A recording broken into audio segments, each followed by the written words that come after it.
Existe uma dificuldade muito grande hoje por parte de criadores de conteúdo de usarem o que é necessário ao invés do que eles acham que eles precisam. A gente vê gimbal, a gente vê câmera voando, drone, como a gente viu na entrevista com o Adolfo Veloso, por exemplo, que foi indicado ao Oscar, eles não usaram drone, entre outros artifícios que a gente sempre vê, principalmente na internet, que não necessariamente estão ajudando a gente a contar uma história melhor, mas sim estão lá por conta do medo que o criador de conteúdo ou o diretor tem de perder a atenção da audiência.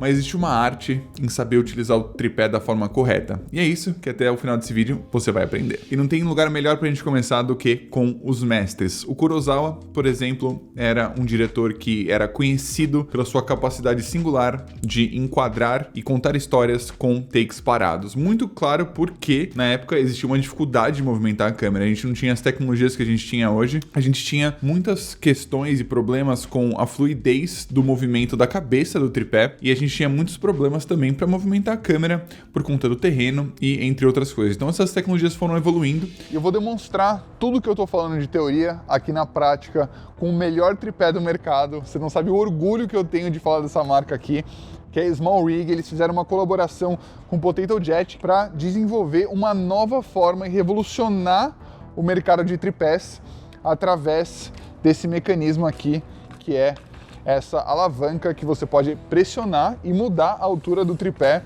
de uma forma muito mais fácil do que ficar ajustando pé por pé, não sei o que. Se eu quiser ir embora, eu só faço isso aqui, meu amigo. Eu já posso ir embora. Tem muita coisa muito boa nesse tripé e eu quero mostrar para vocês ao longo desse vídeo que a gente está aprendendo a teoria, a prática também.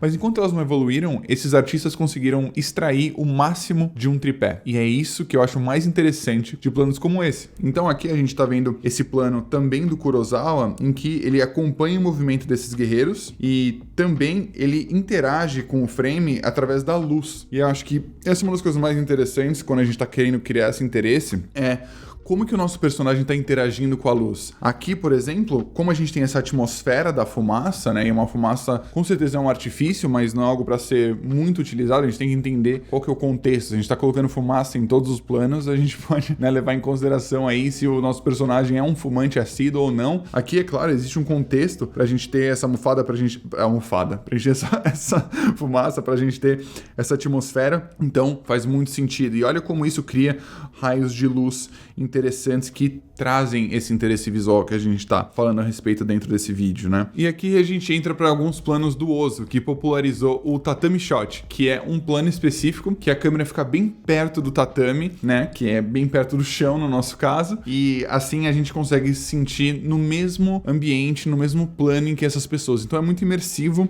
e o que ele fazia muito também era enquadrar as pessoas através dessas molduras das portas, que é uma coisa interessante porque como ele contava muitas histórias que se passavam dentro de casa, ele usava esse mecanismo da moldura da porta como um quadro, né? O frame within a frame, que é um tipo de enquadramento bem conhecido, mas que ele utilizava bastante. E ao colocar a câmera no mesmo nível ali das pessoas sentadas no tatame, ele conseguia colocar a gente nessa conversa de uma certa forma. E o que é interessante também do Tribex da Small Rig é justamente essa facilidade que você tem de movimentar o tripé de um lado para outro do ambiente. E o que eu mais gosto nele é essa versatilidade, porque é uma das coisas mais difíceis quando a gente tá fazendo um filme, claro que é tempo. A gente tem pouco tempo para fazer as coisas, às vezes a gente não quer abaixar muito o tripé, ou a gente não quer movimentar muito o tripé, principalmente porque isso pode levar tempo. Mas o que a Small Rig fez foi literalmente, através da tecnologia, dar esse tempo de volta pro filmmaker, dar esse tempo de volta pro criador de conteúdo, que a gente sabe que a gente tá corrido o tempo inteiro, e a gente consegue posicionar a câmera exatamente onde a gente quer, de uma forma muito rápida e também muito segura, porque a gente não tem aquela questão do tripé de ter que ficar abrindo e fechando o tripé o tempo inteiro. É só uma alavanca que a gente aperta e ele já tá pronto. Aqui você tem esses ajustes que você pode mexer na perna facilmente. Você ajusta aqui e já trava qual que é o limite que você quer da perna. Vamos lá, mais um. Pronto. E aí você só precisa subir um pouco a cabeça por causa da coluna, que é essa aqui, né? Que é isso aqui. Você pode subir o ajuste hidráulico e ó, você pode até abrir um pouco mais e você tem aí um setup pronto para fazer um tatami shot igual o do Ozu, só que muito mais rápido do que ele, eu garanto. Pessoal, se você não está inscrito, por favor, se inscreva aqui e comente qual desses diretores você acha mais interessante a gente analisar num próximo episódio, tá? E o seu hype ajuda muito. É um mecanismo do YouTube de promover vídeos de criadores que não são tão grandes assim. E me ajudaria bastante a trazer mais conteúdos como esse. A gente tem, nos filmes do Kurosawa, uma utilização de elementos que acabam enriquecendo o quadro e gerando essa atenção e criando essa atenção para que a gente continue assistindo, esse interesse visual. Eu acho que essa é uma das palavras mais importantes do conteúdo de hoje, é o interesse visual. Como que a gente gera isso sem necessariamente recorrer a artifícios que são mirabolantes e edições e cortes, e como que a gente realmente presta atenção na história e a gente faz com que os elementos que estejam dentro do quadro sejam os elementos que vão trazer esse engajamento da nossa audiência. Aqui, por exemplo, em muitos filmes do Kurosawa, a gente vê como ele usa o clima, ele usa a chuva a favor dele para gerar esse interesse visual. A chuva por si só, em filmes, ela tem uma história muito interessante, que ela sempre foi um recurso que, tecnicamente, embora seja difícil de utilizar, é um recurso que quando não tem muito orçamento, pode usar, a gente pode aumentar o valor de produção do que a gente está fazendo de uma forma drástica. Então, se a gente vê uma oportunidade, estiver gravando alguma coisa e estiver chovendo, a gente pode usar isso a nosso favor. Mas como? A chuva, claro, tem uma natureza muito melancólica. E com isso, a gente consegue atribuir um elemento da natureza, que é a chuva, com um elemento da emoção do nosso personagem. Então a gente pode se perguntar que momento que o nosso personagem está vivendo, em que momento a gente está na história que a gente pode usar esse enquadramento estático para que a gente possa realmente criar uma conexão entre a chuva e o estado de espírito do nosso personagem. São perguntas muito válidas quando a gente está fazendo nossos projetos, não importa o tamanho. E o Kurosawa com certeza é uma referência pra gente. E outra coisa que ele usa muito, a gente vê a movimentação dos personagens dentro desse enquadramento. E esse é o blocking. O blocking por si só, ele tem uma característica de storytelling muito interessante, porque é uma das coisas mais difíceis da gente praticar, como contadores de histórias, como diretor de fotografia até, mas ele é uma das coisas mais importantes. O David Fincher, por exemplo, fazia isso de uma forma maestral. Como que dentro de uma cena a gente cria uma dinâmica entre dois personagens que só através da movimentação desses dois personagens a gente consegue estabelecer uma conexão entre o movimento deles e aonde eles estão dentro do quadro com o estado de espírito e o que eles estão expressando. E dentro de uma dinâmica como essa, a gente tem sempre que se perguntar também o que o personagem está falando, o que ele está o que está saindo dele, o que ele está comunicando e o que ele está pensando. Porque a gente, como seres humanos, a gente não vai falar tudo que a gente está pensando. A gente tem um filtro. E é por isso que a gente tem que pensar quais são os filtros que a gente coloca nos personagens para que eles estejam expressando não só o que a gente quer que eles comuniquem para a história avançar, mas o que eles comunicariam como personagens também, para que eles possam mostrar uma mudança como personagens ao longo da narrativa. Então, se um personagem no começo do filme está se expressando de uma forma mais indireta, mais insegura, a gente consegue mostrar no final do filme, se essa for a história que você está contando, um personagem que está mais seguro de si. E tudo isso pode ser falado através de um plano estático. E é isso que é uma das coisas mais bonitas de você estar usando um tripé. Eu tô muito orgulhoso que a Small Rig tá patrocinando esse episódio, que é o Tribex, que é o tripé da Small Rig, é a tecnologia de ponta, é o ápice que um tripé já chegou por conta da praticidade e a tecnologia embarcada nele. Agora para uma demonstração dos movimentos e como eles chamam em inglês, tá? Esse aqui é o pan, é um movimento da esquerda para a direita. É um movimento muito utilizado, principalmente em filmes e, enfim, as pessoas não costumam usar muito em vlogs, porque os tripés que as pessoas usam, por serem mais pesados, elas não transportam com eles ou com elas. Então, se você pega o Tribex, por exemplo, a perna é de fibra de carbono, então ele é muito mais leve. E essa facilidade que você tem para ajustar a altura, olha isso, pronto, tá ajustado. Ou para nivelar o tripé. Cara, eu quero nivelar o tripé, tem uma bolha aqui que eu vou mostrar para vocês depois, só que eu posso olhar a bolha, olhar o nível aqui, ó, pronto, e nivelar direitinho, sem me preocupar com ficar, cara, ajustando as pernas, e isso acaba até colocando a sua câmera em risco, porque se uma das pernas, um dos lados acaba, enfim, você não aperta direito, isso aqui não tem chance de acontecer com esse cara aqui, porque olha isso, a facilidade, cara. E essa pegada hidráulica aqui é o grande diferencial desse tripé. Você pode ajustar ela de diversas formas diferentes e para transportar você consegue também fechar ela e deixar ela aqui alinhada rente ao tripé para você poder transportar ele da forma mais fácil possível. Para ativar é super rápido também. E novamente, né, gente, o maior forte desse tripé é essa velocidade que você tem de transportar ele. E isso acaba sendo um diferencial muito grande, porque você pode fazer mais takes, economizar mais tempo. E se eu quero ajustar o tripé, o mais legal é que eu posso fazer isso de uma forma muito fácil. Eu só aperto a alavanca, pronto. Eu posso voltar pra cá? Cara, esse tripé é incrível, velho. Mano, é muito fácil de usar. Sério, é muito fácil. Eu amo esse tripé. Eu realmente gosto muito dele, gente. 10 de 10, recomendo. E se você acha que porque ele é fácil de armar, ele só aguenta câmeras mais leves, eu vou dar uma demonstração aqui pra você. Olha o tamanho dessa criança, tá? É uma câmera de $20 mil que eu confio cegamente nesse tripé. Porque ele tem uma capacidade de peso muito grande, principalmente tendo em vista a praticidade dele. Então eu confio totalmente nesse tripé aqui para comportar a minha câmera. E vocês estão vendo aqui todos os detalhes do payload dele, que é quanto peso ele aguenta, não só nas pernas, mas também aqui na parte superior, que ele tem um sistema de contrabalanço, ou seja, eu consigo operar minha câmera com muita fluidez por conta da tecnologia que eles têm aqui para a gente operar a cabeça do tripé, já com um contrapeso para a gente poder fazer o movimento mais suave possível.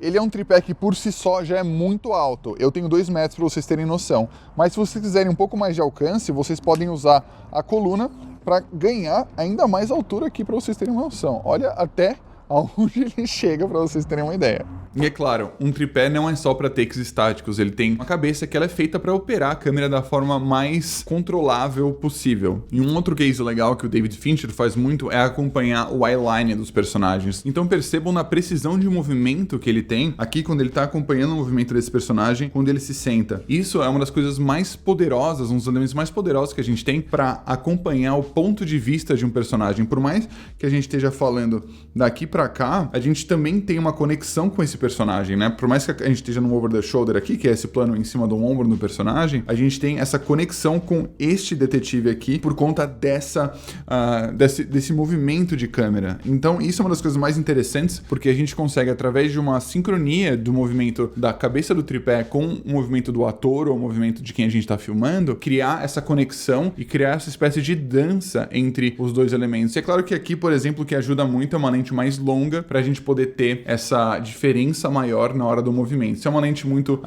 aberta, a gente não tem essa conexão com o eyeline do personagem tão bem, com a linha, com a direção do olhar do personagem, né? O eyeline é uma das coisas mais importantes também pra gente saber num ponto de vista de história de continuidade, mas aí fica para outro episódio. E eu quero colocar os vídeos que eu tô usando aqui de referência, pessoal, na descrição para vocês assistirem, caso vocês queiram se aprofundar mais nesses diretores. São vídeos muito bons de criadores aqui do YouTube. Esse aqui é um outro belíssimo exemplo aí de você fazer um movimento criativo do personagem e, ao mesmo tempo, você mover a câmera para acompanhar e gerar um movimento dinâmico, de gerar esse interesse e também um dinamismo, né, na cena, que era o que tá pedindo para esse momento do filme. Se há um momento mais contemplativo, às vezes você mover a câmera muito rapidamente não tem um porquê, mas nessa hora que a gente quer algo mais dinâmico faz super sentido. E essa aqui é uma sequência muito interessante de planos com o tripé, que são super bem sucedidos nesse sentido de gerar essa conexão através do eyeline do personagem, né? É como se o tripé estivesse acompanhando essa linha aqui. Então, pessoal, se você tem essa opção de ter um movimento tão fluido quanto o que o Tribex oferece,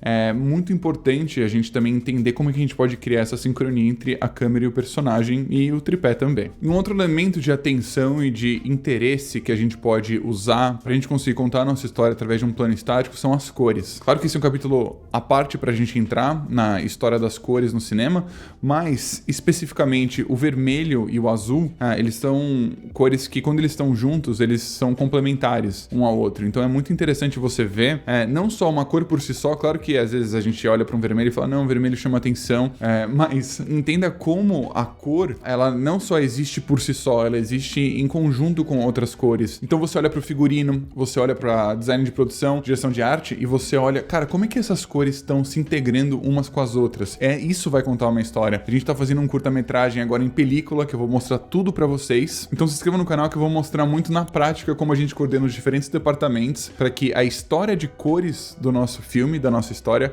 faça sentido. E aí a gente entra em diretores como Wes Anderson, por exemplo, que usam a composição a favor da história, certo? O Wes Anderson, na verdade, ele ficou muito conhecido pela simetria nas suas composições e o quão cirúrgico ele é e clínico ele é com essas composições a ponto de se tornar uma marca registrada dele, né? E eu acho que isso, além de história, ajuda a criar um universo. É um universo que tudo é real, mas ao mesmo tempo é um pouquinho estranho, porque nada é tão perfeito assim. Então é como se a gente estivesse vendo um teatro, mas com pessoas que talvez sejam de verdade. E aí eu acho que o que eu gosto do Wes Anderson é que ele consegue criar muito esse mundo e através desses movimentos de câmera muito específicos, ele consegue criar essa sensação de que a gente tá nesse universo que funciona de uma forma extremamente específica que só ele sabe como é especificamente, né? Então é muito legal a gente entrar nesse mundo através dessa visão extremamente simétrica e controlada dos movimentos e ver o que tá na frente do quadro se desabar ali e assim a gente consegue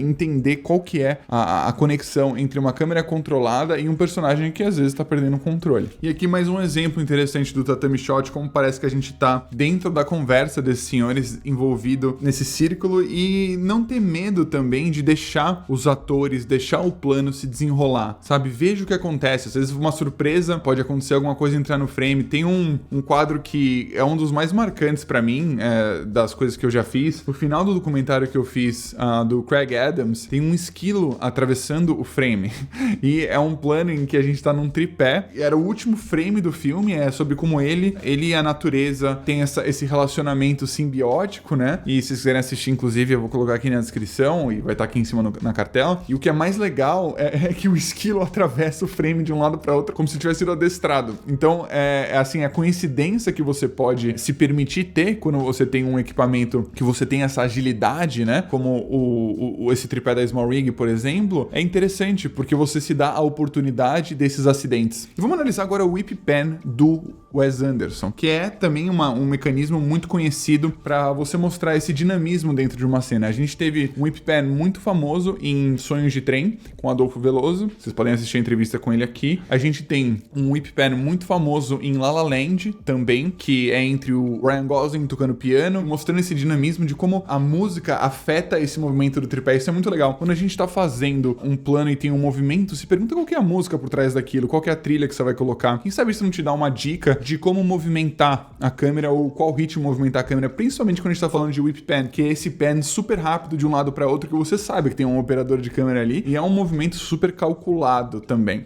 E uma dica para você que quer fazer esse movimento é você ir até o final do movimento e quando você chegar no final, você dá ação aqui e você vai pro começo. É muito mais fácil você ir do final pro começo do que do começo pro final. O legal desse movimento é que você pode ter esse dinamismo em um take parado, estático no tripé. Então, o tripé não significa que vai ser algo necessariamente mais estagnado.